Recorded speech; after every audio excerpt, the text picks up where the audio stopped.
નડિયાદમાં MGVCL દ્વારા ઉર્જા બચત રેલીનું આયોજન કરવામાં આવ્યું. મધ્ય ગુજરાત વીજ કંપની લિમિટેડ નડિયાદ દ્વારા ડિસેમ્બર મહિનો ઉર્જા બચત મહિના તરીકે ઉજવાય છે. તે નિમિત્તે 18 ડિસેમ્બરના રોજ નડિયાદ નગરપાલિકા પ્રાંગણથી સરદાર પટેલ સ્ટેચ્યુ થઈ સંતરામ મંદિર સુધી રેલીનું આયોજન કરવામાં આવ્યું, જેમાં બસ સ્ટેશન સ્થિત સરદાર સાહેબની પ્રતિમાને સુરતની આંટી પહેરાવવામાં આવી હતી.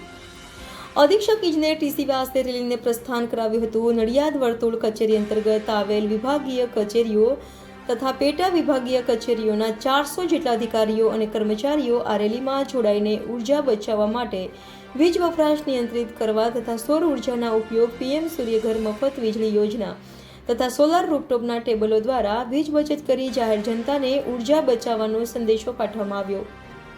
રેલી અંતર્ગત વીજ ગ્રાહકોના વીજ ફોલ્ટના સમારકામ માટે એફઆરટી વિશે અને સ્માર્ટ મીટર માટે વિસ્તૃત જાણકારી આપવામાં આવી તથા પ્લે કાર્ડ, બેનર પણ પ્રદર્શિત કરવામાં આવ્યા. આ પ્રસંગે રેલીના સમાપન સમયે અધિક્ષક ઇજનેર નડિયાદ વર્તુળ કચેરી તથા કાર્યપાલક ઇજનેર નડિયાદ શહેર વિભાગીય કચેરી અને કાર્યપાલક ઇજનેર મહેમદાબાદ વિભાગીય કચેરી દ્વારા ઉર્જા સંરક્ષણ દિવસ વિશે વિસ્તૃત સમજણ આપી હતી અને સૌર ઉર્જા એ જ ઉર્જા બચતનો શ્રેષ્ઠ વિકલ્પ છે તેમ જણાવી વિસ્તૃત માહિતી આપી હતી.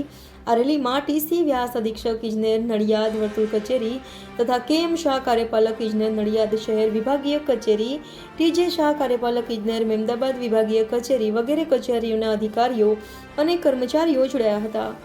Reporter Naresh Kanwani, Gujarat crime news, Nadiad.